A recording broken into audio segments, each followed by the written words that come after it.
Hello hi friends. இன்றைக்கி chicken Chettinad சமையல் எப்படி செய்யலான்றது நல்லெண்ணெய் தான் ஊற்றணும். கொஞ்சம் நம்ம மசாலா நல்லெண்ணெயில் வதக்கிக்கலாம்.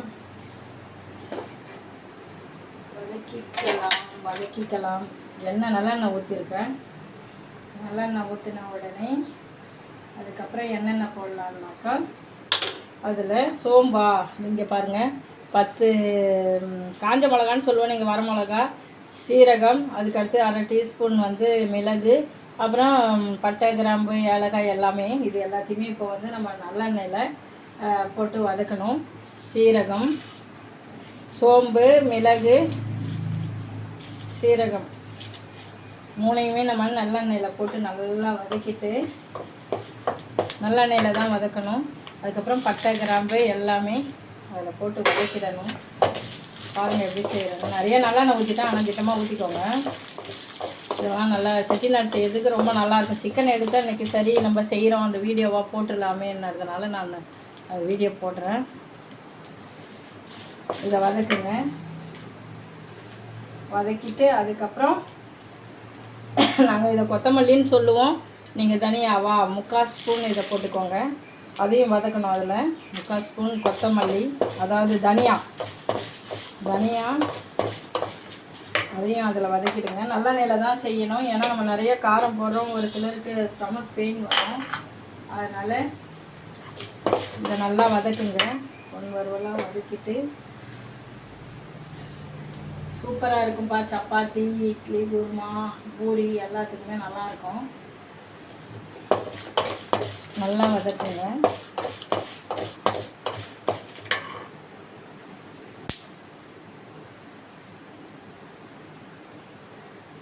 வதக்கி முடிச்சுட்டு 3/4 ஸ்பூன் நம்ம போட்டோம். அதுக்கு அடுத்தது அதில் கொஞ்சம் கருவேப்பிலையும் போட்டுக்கணும். கழுவிட்டு கருவேப்பிலை கொஞ்சம் போட்டுக்கோங்க. இதில் மிளகு, சீரகம், சோம்பு, காஞ்ச மிளகாய் எல்லாம் போட்டிருக்கோம். அதுக்கப்புறம் தேங்காய் திருவல்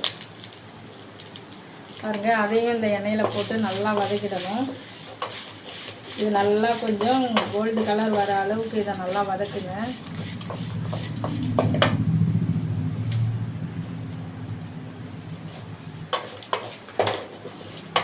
இது நல்லா வதங்கி வரும்போது ஒரு மாதிரி எண்ணெய் மேலே மிதக்கிற மாதிரி தெரியும்.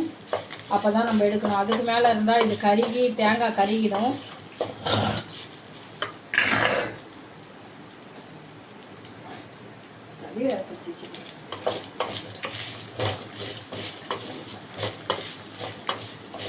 இது நல்லா வதங்கணும். தேங்காய் எனக்கு செட் ஆகாது, இருந்தாலும் ஓகே, சிம்மில் வச்சு பண்ணுங்கள்.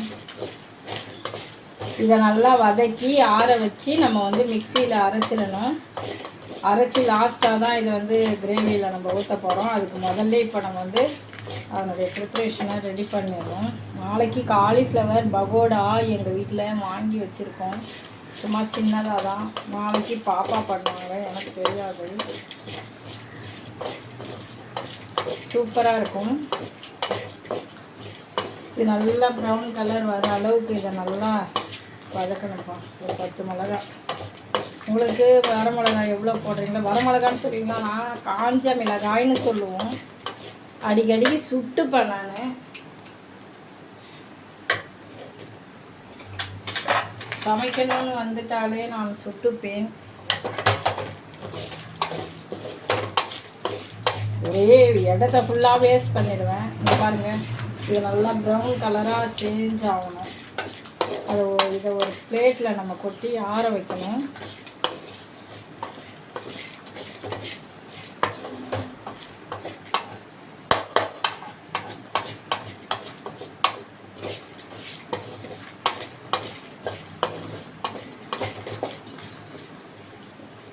இந்த எண்ணெய் மேலே மிதக்கிற மாதிரி வரும் பாருங்கள். இந்த மாதிரி தான் கிரேவிக்கு முதல்ல வதக்கணும். வதங்கட்டும். நல்லா ரெடி பண்ணி பாருங்கள், சூப்பராக இருக்கும்.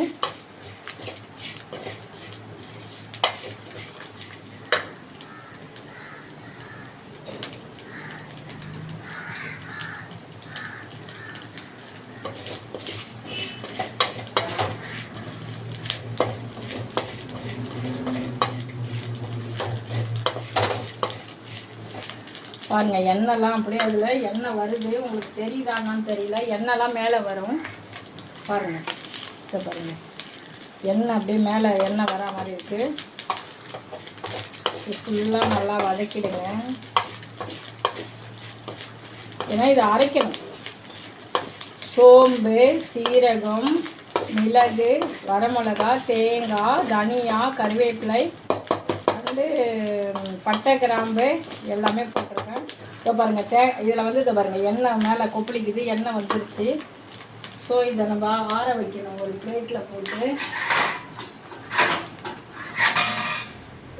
இதை ஒரு பிளேட்டில் மாற்றிக்கணும்.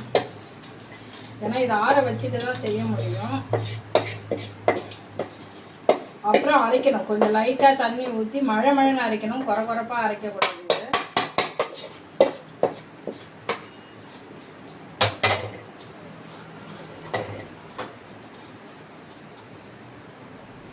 நம்ம இதில் ட்ரான்ஸ்ஃபர் பண்ணியிருக்கோம் பாருங்கள். இதில் ட்ரான்ஸ்ஃபர் பண்ணியிருக்கோம். இது வந்து ஆறணும்.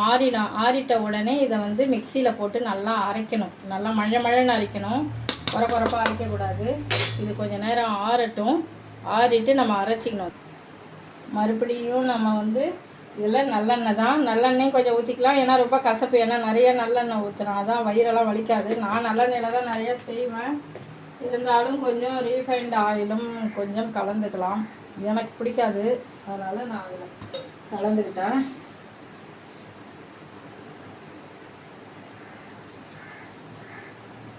எண்ணெய் ஊற்றிட்டு ஸ்லோவாக வச்சுட்டு அதில் கொஞ்சம் சீரகம்,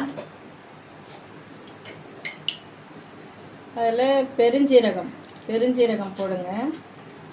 பெருஞ்சீரகம் போட்டுட்டு பட்டை, கிராம்பு நம்ம என்ன போட்டோமோ அது எல்லாத்தையுமே மறுபடியும் போட்டுக்கணும். என்னென்னாக்கா அது காட்டுவேன். பட்டை, கிராம்பு, பிரிஞ்சி இலை, சோம்பு போட்டுருக்கோம். அதில் நான் எல்லாத்தையும் எடுத்து வைக்காமல் விட்டுட்டேன். இதில் மெயின் வந்து கல்பாசி தான். கல்பாசி இதை பாருங்கள், இதுதான் கல்பாசி. நாங்கள் அப்படியே மொத்தமாக இங்கே பாருங்கள் வாங்கி வச்சுருவோம் எல்லாமே. கல்பாசி மெயின். அதில் சோம்பு போட்டுட்டு எடுக்கிறதுக்கு கொஞ்சம் லேட் ஆகுது, அது ஒன்றும் ப்ராப்ளம் இல்லை. எல்லாத்தையும் எடுத்து வச்சுட்டு செய்யணும். கல்பாசி, கொஞ்சம் கிராம்பு, அப்புறம் ஒரு ஏலக்காய். எண்ணெய் போட்டுட்டு ஒரு ஏலக்காய், நான் 2 ஏலக்காய் போட்டுக்கிறேன். சூப்பராக இருக்கும்.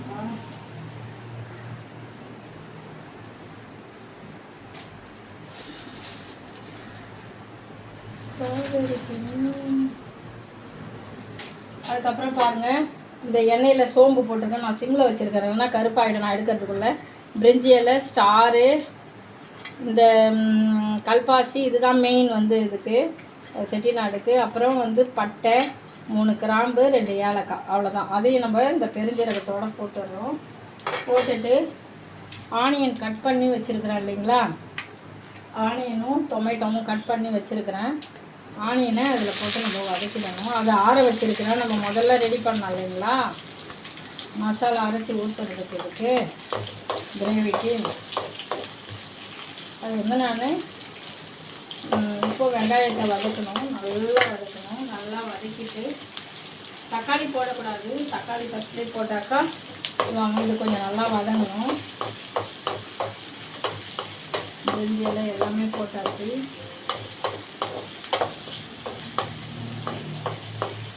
அதுக்கு அடுத்தது அதில் கொஞ்சம் கருவேப்பிலை போட்டுடணும். இதிலே வந்து வெங்காயத்திலே கொஞ்சம் கருவேப்பிலையும் போடுங்க. இதிலே போட்டு வதக்கிடணும். நல்ல ஸ்மெல், அதோடைய இது வந்து நல்லாயிருக்கும். வெங்காயம் வதங்கின உடனே கொஞ்சம் இஞ்சி பூண்டு பேஸ்ட்டு. எப்போவுமே எங்கள் வீட்டில் நாங்கள் இஞ்சி பூண்டு பேஸ்ட்டு ஆல்ரெடி அரைச்சி ரெடியாக வச்சுருப்போம். எப்போ வேணுமோ அதை எடுத்துக்குவோம். நீங்கள் ஸ்பூன் போடுவீங்க, நான் அதில் ஒரு கரண்டி இஞ்சி பூண்டு பேஸ்ட்டு. அது கொஞ்சம் வதங்கி இருக்குது இல்லைங்களா, கொஞ்சம் நல்லா வதங்கட்டும். கருவேப்பிலை போட்டுட்டு முதல்ல பட்டை, நல்லெண்ணெய் ஊற்றி வெங்காயம், பட்டை, கிராம்பு, ஏலக்காய் எல்லாத்தையும் போட்டு நல்லா வதக்கிடணும். வதக்கிட்டு வெங்காயம் போட்டுட்டு கருவேப்பிலை போட்டுட்டு அதுக்கப்புறம் என்ன பண்ணணுன்னாக்கா இஞ்சி பூண்டு நல்லா வதங்கணும். ஸோ இதில் நான் ஒரு கரண்டி, சின்ன கரண்டி தான், அதில் ஒரு கரண்டி இஞ்சி பூண்டு. ஏன்னா முதல்ல தக்காளியை போட்டால் அது அடி பிடிக்கும், அப்படியே பிடிச்சிக்கும். வெங்காயத்தோடு இது பண்ணால் தான் அந்த ஸ்மெல் நல்லா பச்சை வாசனையும் போக அது நல்லா வதக்கணும். தேவையான அளவு நீங்கள் போட்டுக்கோங்க. எனக்கு தேவையான அளவு நான் இஞ்சி பூண்டு போட்டுக்கிட்டேன். ஆல்ரெடி அரைச்சி வச்சுருவோம் முதல்ல. ஏன்னா வந்து அப்பப்போ அதெல்லாம் என்னால் ரெடி பண்ண முடியாது. அதனால் நான் ப்ரிப்பேர்டாக வச்சுருப்பேன் டக்குன்னு செய்யறதுக்காக. நான் இதுவே சரி எந்த வீடியோவும் போடலை, இது லாங் வீடியோ போடுன்னு சொன்னாங்களேன்றதுக்காக தான் இதை நான் வந்து ரெடி பண்ணி போடுறேன்.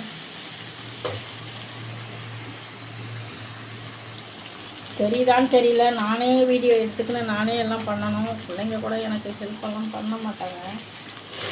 இஞ்சி பூண்டு கொஞ்சம் ஸ்லோவில் வச்சுருங்க.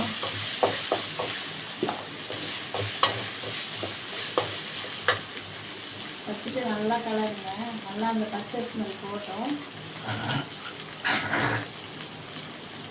சளி பிடிச்சி கரெக்டாக எனக்கு இருக்குது. இஞ்சி போட்டு நல்லா ஸ்மெல் வருது.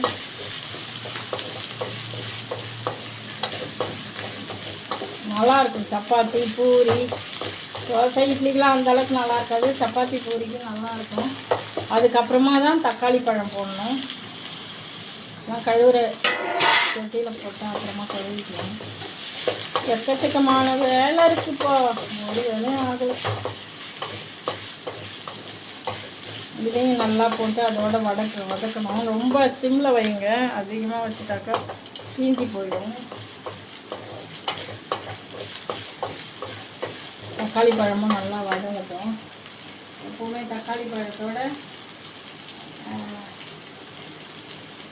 நல்லா வதங்கணும். என்னடம்மா எட்டி பார்க்குறாங்க என்னுடைய டாக்டர். ஸ்லோவாக வச்சாதான் இதுவே அடி பிடிக்கும் பாருங்க. தக்காளி பழத்தை போட்டு நல்லா வதக்கணும். இது ஆறிடுதுன்னா அரையாண்டா நல்லா மழைன்னு அங்கே பிளேட்டில் அந்த ஃபேனில் வச்சுருக்குறேன். அந்த மசாலா கொஞ்சம் தண்ணி ஊற்றி தான் அரைக்கணும். அதுக்கப்புறம் வந்து கொஞ்சம் சால்ட்டு, சும்மா வதங்கும் போது நம்ம கொஞ்சம் சால்ட்டு போட்டுக்கணும். சால்ட்டு ஆறிச்சா போட்டு நல்லா மழை அரைப்பியா? ஆனால் அப்படி போட்டுக்கோ. நல்லா அரைப்பியா? இல்லைன்னா எனக்கு பயமாக இருக்குது.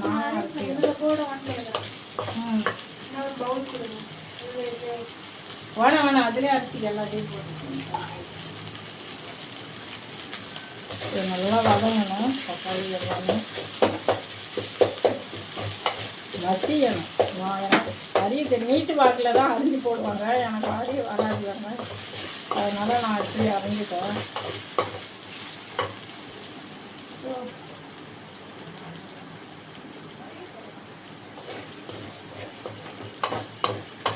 எப்படி செய்யுங்க. பக்கத்துலேயே கொஞ்சம் ரசமும் வச்சுருந்தேன். ஏன்னா எனக்கு ஒத்துக்காது உடம்புக்கு. இவங்கெல்லாம் சாப்பிடுவாங்க சப்பாத்தி போட்டு, எனக்கு ஒத்துக்காதுன்றதுனால தக்காளி பழம் சிம்மில் வச்சு வதக்குங்க. ஏன்னா இஞ்சி போட்டு நான் இப்படி செய்யும்போதே அடி பிடிக்குது. லைட்டாக அடி பிடிக்குது.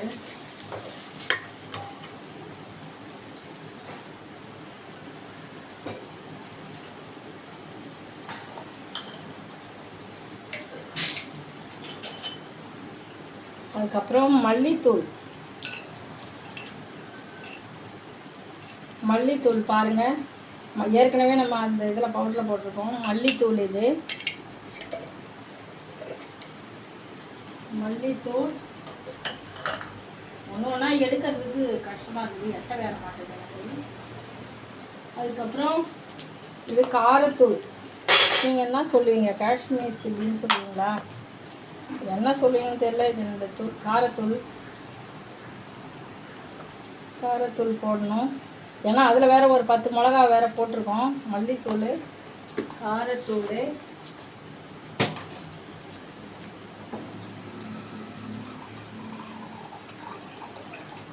கொஞ்சம் எனக்கு தண்ணி பிடிச்சி கொடுக்குறா ஒரு டம்ளர். இது எல்லாத்தையும் இதில் வந்து மிக்ஸ் பண்ணி ஏண்டா தண்ணி ஊற்றி தான் அடிக்கணும். ஆமாண்டா, நல்லா மழை மழைன்னு அரைக்கலாம்.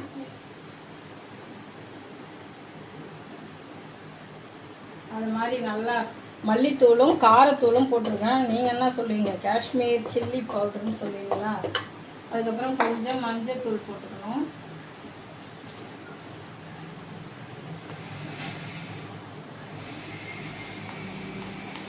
கொஞ்சம் மஞ்சள் தூளும் கலந்துக்கோங்க. அதில் மஞ்சத்தூள்,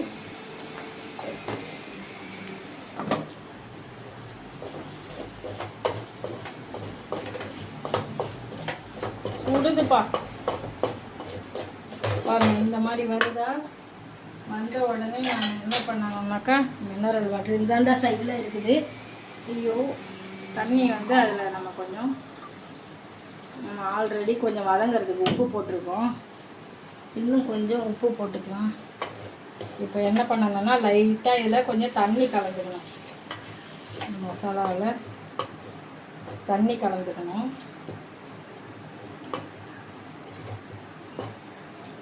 ஏன்னா இது கொஞ்சம் கொதி வரணும் இல்லைங்களா?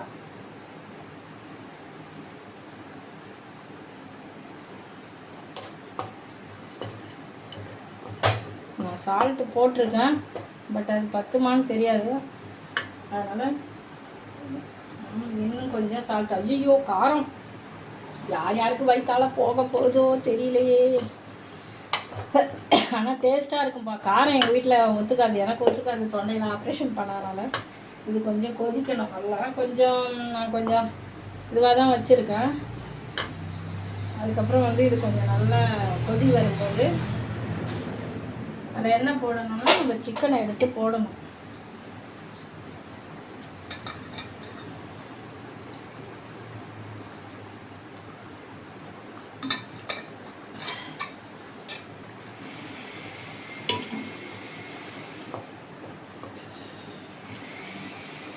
இதெல்லாம் கொதி வரணும், நல்லா கொதி வரணும். சூப்பராக இருக்கும்பா இந்த கிரேவி, சிக்கன் கிரேவி.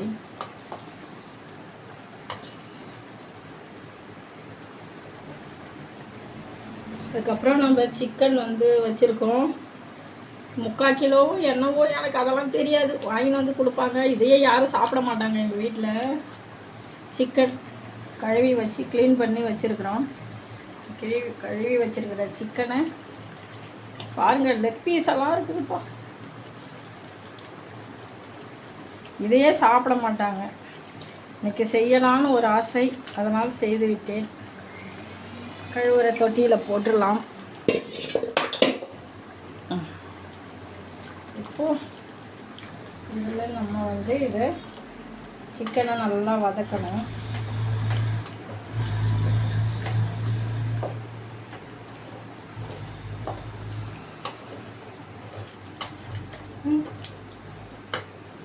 இன்னும் நல்லா மழை மழைடா நொறுன்னு இருக்குது. மழை மழைன்னு இருக்கணும். தண்ணி நிறையா ஊற்றிட்டு அதை ரெண்டாக ஆக்கி எல்லாத்தையும் ஊற்றி மறுபடியும் அது இந்த மாதிரி இருக்கக்கூடாது. தண்ணி நிறையா ஏன் ஊற்றணுமா?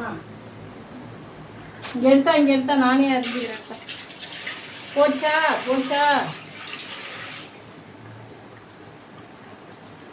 நல்லா மழை மழைன்னு இருக்கணும்டா. அது இங்கே காட்டு உனக்கு தெரியாது. இது நல்லா இதில் இதுவாகணும்.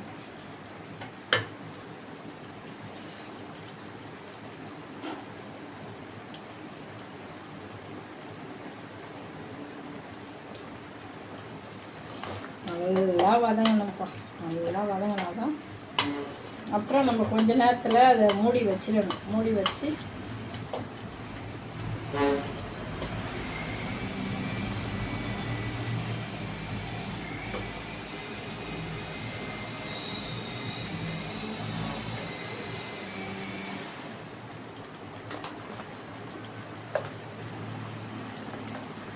மணி என்னப்பா அது கௌதம்?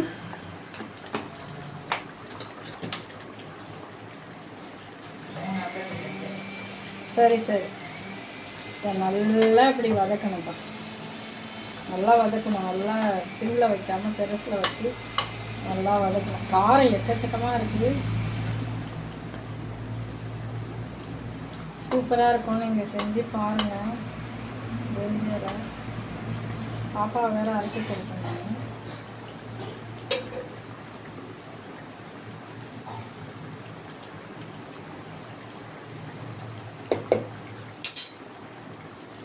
பாடுன்னு கொதிக்கட்டும். கொஞ்சம் நேரம் கொதிச்சிக்கினே இருக்கணும். நல்லா இதுவாகணும். மழை மழை ஆகிடுச்சாடா? இது காமிக்கு இந்த அளவுக்கு மழை சொல்லுவோம். ஒன்றும் மழை மழை போகிறதா இந்த அளவுக்கு. இந்த ஒரு கிண்ணத்தில் ஊற்றிடுறியா? இல்லை எனக்கு கிண்ணம் வச்சுருக்குறாங்க. பாப்பாவை வேற சின்ன பாப்பாவை அரைக்க சொல்லிட்டான். இது நல்லா வதங்கணும். ஏன்னா நம்ம அதை அந்த மசாலாவை ஊற்றும் போது அப்புறம் அது வேகுமான்னு தெரியாது. அதனால் நல்லா வேகணும். இதில் கொத்தமல்லி போடணும். மறந்துட்டேன். நல்லா கலரி விட்டுட்டு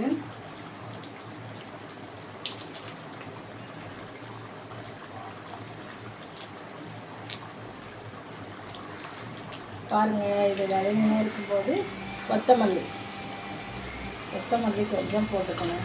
ஏன்னா நம்ம கருவேப்பிலெல்லாம் போட்டுட்டோம். பட் ஆனால் கொத்தமல்லி போடணும். பெரிய பெரிய பீஸாக போட்டு வச்சுருக்காங்க. இதெல்லாம் யாருமே சாப்பிட மாட்டாங்கப்பா. இவ்வளோ தடவை எடுத்தாலும் நான் நல்லா தான் செய்வேன். பசங்க தான் சாப்பிட மாட்டேன்.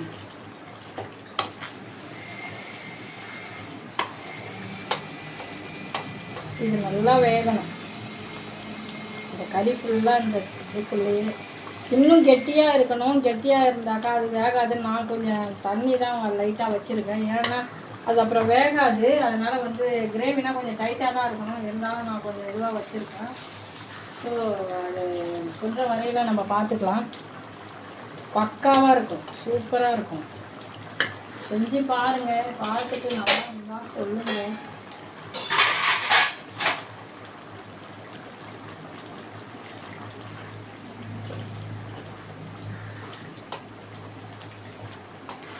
அருமையாக இருக்கும். எங்கள் வீட்டில் இன்றைக்கி சப்பாத்தி, சிக்கன் கிரேவி.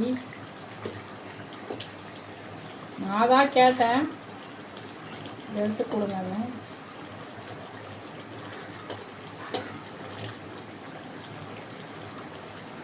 ஸ்கின்னெல்லாம் எடுத்துடணும்பா. அந்த கொழுப்புலாம் இருக்கக்கூடாது. இல்லாமல் இருந்தால் தான்.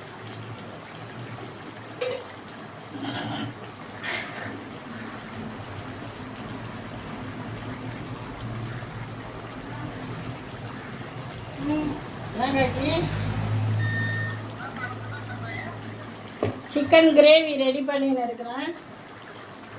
வீடியோ எடுத்துன்னு இருக்கிறேன்.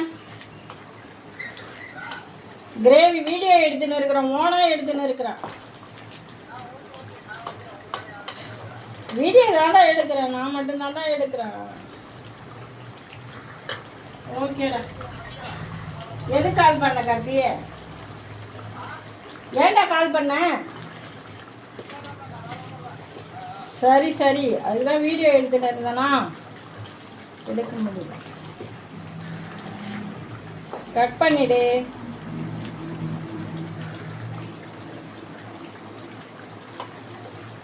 சின்ன சின்ன பீஸாக இருந்தால் நல்லா வேகும். இதுவும் நல்லா வேகணும்.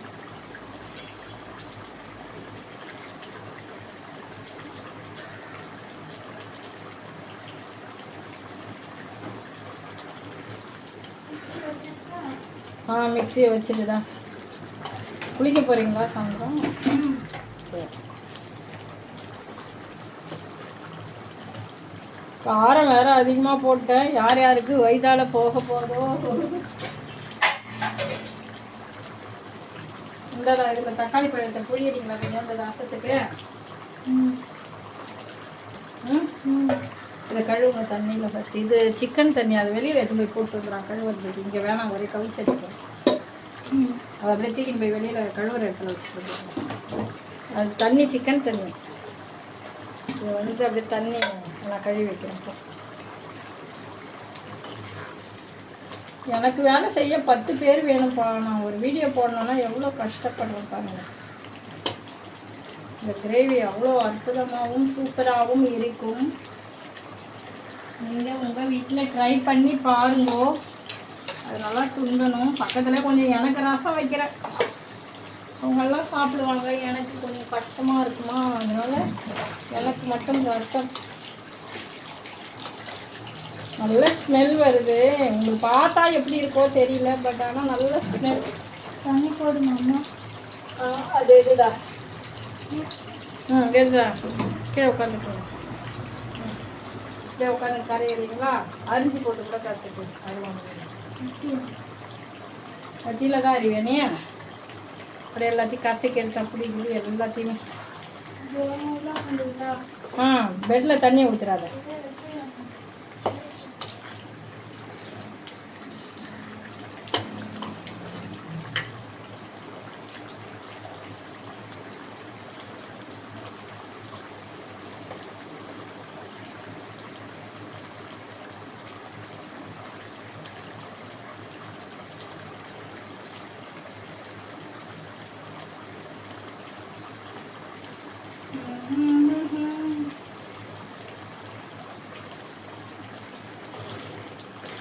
இது நல்லா வதங்கணும். நல்லா ஸ்மெல் உங்களுக்கு தெரியல, நல்லா சிக்கன் ஸ்மெல்லும் இதுவும் சேர்ந்து நல்லா சூப்பராக வருது. தண்ணியில் கொஞ்ச நேரம், ஏன்னா நம்ம அந்த மசாலாவை ஊற்றி ரொம்பலாம் இது பண்ண மாட்டோம் இல்லைங்களா. இதுவே யாரும் சாப்பிட மாட்டாங்கப்பா.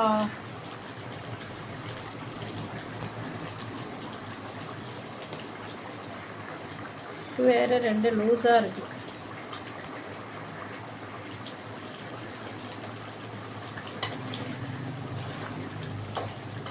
உங்களுக்குலாம் ஸ்மெல் வருதான்னு தெரியல, நல்ல ஸ்மெல் எனக்கு.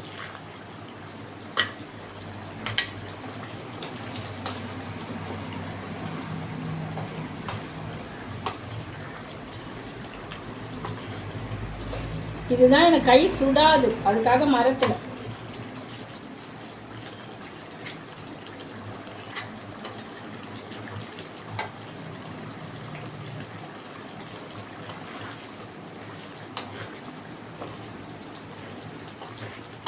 கலரி விட்டுக்கிட்டே தான், இல்லைன்னா ஒரு பக்கமாக தான் அந்த சிக்கன் வேகும். அதுக்காக தான் நான் அதிகமாக கலரி விட்டுக்கிட்டே இருக்கிறேன். அதுக்கப்புறம் நம்ம மசாலா ஃபஸ்ட்டே வதக்கணும் இல்லைங்களா, அதை அரைச்சி வச்சுருக்கேன் பாருங்கள். இதை வந்து சிம்மில் வச்சுட்டு இப்போது இதுதான் மெயின் இன்க்ரீடியன்ட்ஸ். இதில் எல்லாத்தையும் தேங்காய், கரம் மசாலா எல்லாம் 10 காஞ்ச மிளகாய் எல்லாம் போட்டோம் இல்லைங்களா. இது கொஞ்சம் தண்ணி ஊற்றிக்கலாம். இது வந்து இப்போது இதோட நல்ல ஸ்மெல். இதுதான் செட்டிநாடு சிக்கன் கிரேவி. அது கூட நம்ம ஊற்றிக்கணும். சூப்பராக இருக்கும்ப்பா, நீங்கள் ட்ரை பண்ணி பாருங்கள். அந்த இதெல்லாம் இதில் கொஞ்சம் தண்ணி கலந்துக்கலாம், ஏன்னா ரொம்ப கட்டியாக இருக்குது. இதில் மசாலாலாம் இருக்குது. அந்த பக்கம் பூந்து வரணும்.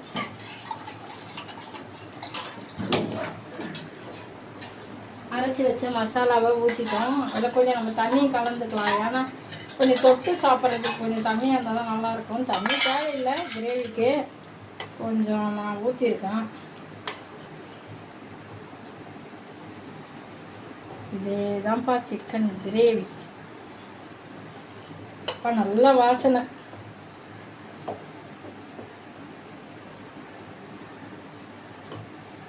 எனக்கு உப்பு கொஞ்சம் கம்மியாக இருக்குது, அதனால் கொஞ்சம் உப்பு போட்டுக்கிறேன். உப்பு இருக்கான்னு பார்த்துக்கோங்க. நான் கொஞ்சம் கம்மியாக தான் போட்டேன், அதிகமாக போட்டால் வீணாகிடும். செம்ம டேஸ்ட்.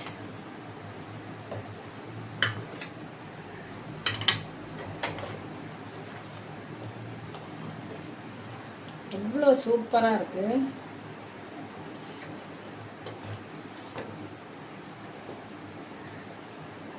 உப்பு இருக்கான்னு பார்த்துக்கிறேன் மறுபடியும்.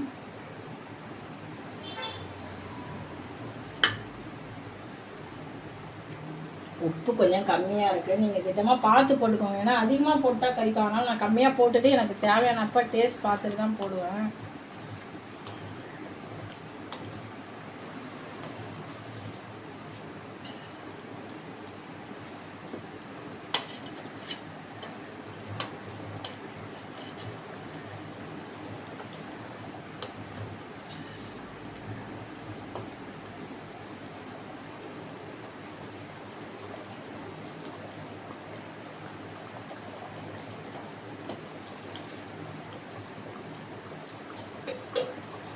உப்பு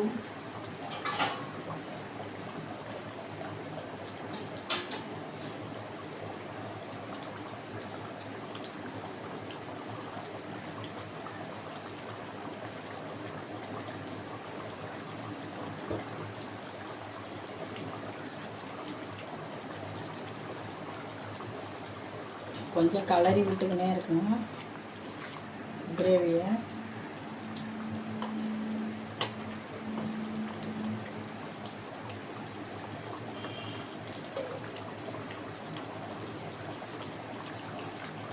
கொஞ்ச நேரம் நம்ம மூடிடலாம்.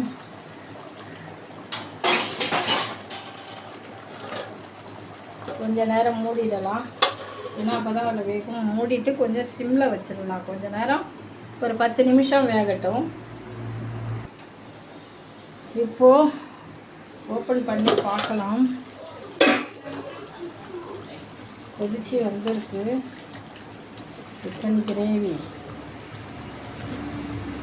நல்லா ஸ்மெல், அப்போ தான் அந்த பச்சை வாசனை எல்லாம் போகும்.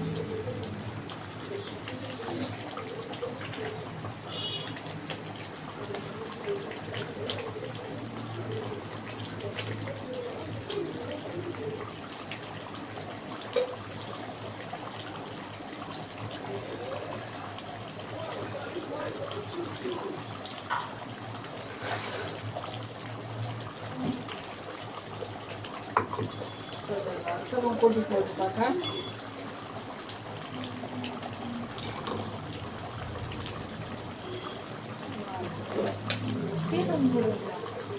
இப்படி தான் ரசம் வைக்கணும். சீரகம், பூண்டு,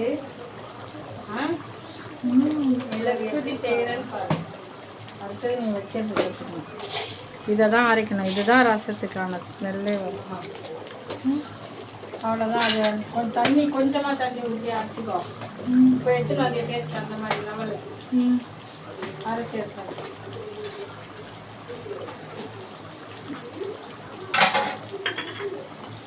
இதனால எனக்கு ஆகாது. அதனால் இவங்களுக்கெல்லாம் சிக்கன் கிரேவி, எனக்கு கொஞ்சம் ரசம் வச்சுக்கலாம். நல்ல சைடில் ரசம்.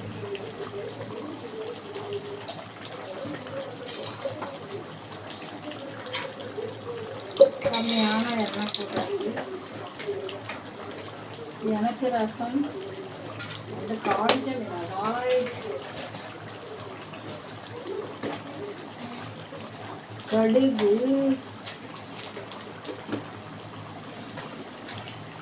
வெந்தயம்,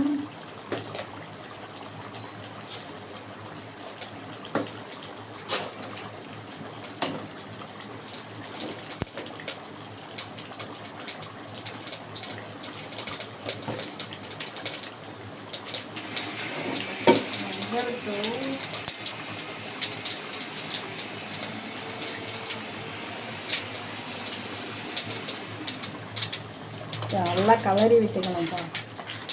கிரேவி ரெடி ஆகிடுது. இப்போ இதில் நம்ம லாஸ்ட்டாக நல்லெண்ணெய் ஊற்றிட்டு கருவேப்பிலை கொத்தமல்லி போட்டு இறக்கிடணும். சூடான ரசம் கூட்டி வச்சுருக்கேன். எனக்கு அவங்கெல்லாம் சாப்பிடுவாங்க, எனக்கு சாப்பிட முடியாது. அதனால் எனக்கு ரசம்.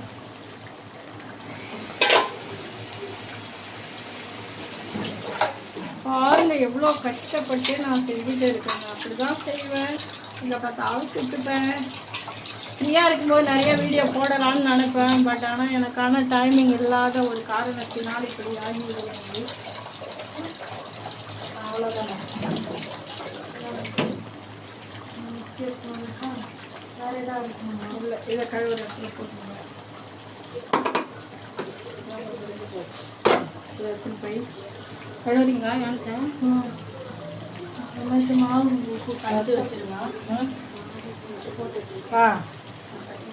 சரிடா, சரி.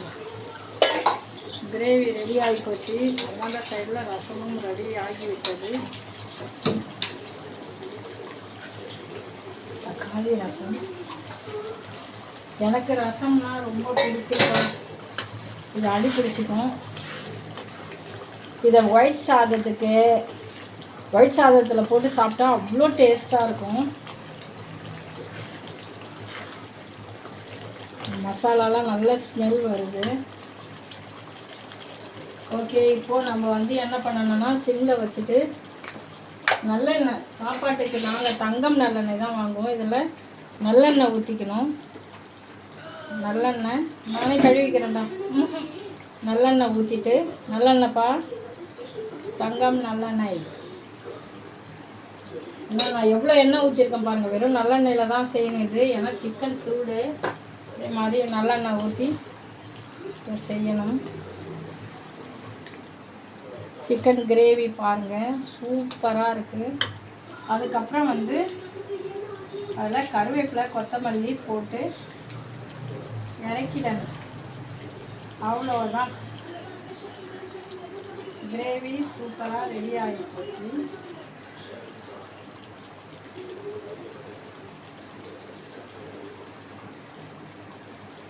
பாருங்கள், நீங்கள் செஞ்சு பாருங்கள், உண்மையிலே ரொம்ப அழகாக இருக்கும். இதுதான் செட்டிநாடு. பாருங்கள், கருவேப்பிலை கொத்தமல்லி கொஞ்சம் கம்மியாக இருக்கும். நல்லெண்ணெய் ஊற்றிருக்கேன். கிரேவி செட்டிநாடு சிக்கன் கிரேவி அவ்வளோ டேஸ்ட்டாக இருக்கும். செம்ம டேஸ்ட்டுப்பா. இன்னும் கொஞ்சம் கொத்தமல்லி எடுத்துன்னு வந்துடுறேன். கொத்தமல்லி கொஞ்சம் அதிகமாக போடணும்.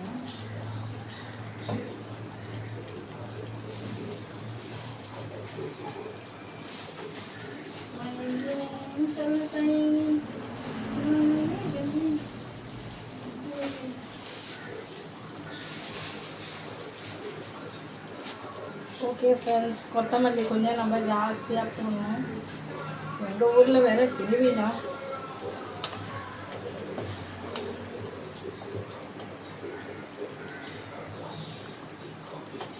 அவ்வளோதான் ஃப்ரெண்ட்ஸ். இது ஒயிட் சாதத்து கூட போட்டு சாப்பிட்டிங்கன்னா அவ்வளோ டேஸ்ட்டாக இருக்கும். அதை விட சப்பாத்தி, பூரி, பரோட்டா இது கூடலாம் சாப்பிட்டிங்கன்னா இன்னும் நல்லாயிருக்கும். ஆனால் எனக்கு வீணாகிடும் உடம்பு. எல்லாருக்கும் நல்லாயிருக்கும். நான் இதை ட்ரான்ஸ்ஃபர் பண்ணிவிட்டு உங்கள்கிட்ட காட்டு. ஓகே ஃப்ரெண்ட்ஸ், இங்கே பாருங்கள், இதுதான் சிக்கன் கிரேவி. ஸோ நம்ம ரெடி பண்ணியாச்சு. நைட்டுக்கு சப்பாத்திக்கு சிக்கன் கிரேவி. ஸோ ட்ரான்ஸ்ஃபர் பண்ணியாச்சு. எப்படி இருக்குன்னு பாருங்கள். எப்படி இருக்குன்னு போட்டேன்டா நான். ஓகே ஃப்ரெண்ட்ஸ், இதே மாதிரி நீங்கள் ட்ரை பண்ணுங்கள். நம்ம தினம் நான் செய்கிற வீடியோவை பாருங்கள் எப்படி இருக்குதுன்னு சொல்லிவிட்டு. ஸோ இனிமேல் வந்து ஒவ்வொரு வீடியோவாக நான் சிக்கன் வீடியோ போடுறேன். இது செட்டிநாடு ரொம்ப நல்லாயிருக்கும், அருமையாகவும் இருக்கும் இந்த சிக்கன் கிரேவி. ஸோ செஞ்சு பாருங்கள். செஞ்சு பார்த்துட்டு எப்படி இருக்குன்னு சொல்லி கமெண்ட் பாக்ஸில் சொல்லுங்கள். கண்டிப்பாக உங்களிடமிருந்து பிரியா விடை பெறுவது உங்கள் கார்த்திக் மதி. ஸோ ட்ரை பண்ணுங்கள். ட்ரை பண்ணிவிட்டு எனக்கு கமெண்ட் பாக்ஸில் கண்டிப்பாக சொல்லுங்கள் இந்த கிரேவி எப்படி இருக்குன்னு. Bye friends. பாய்.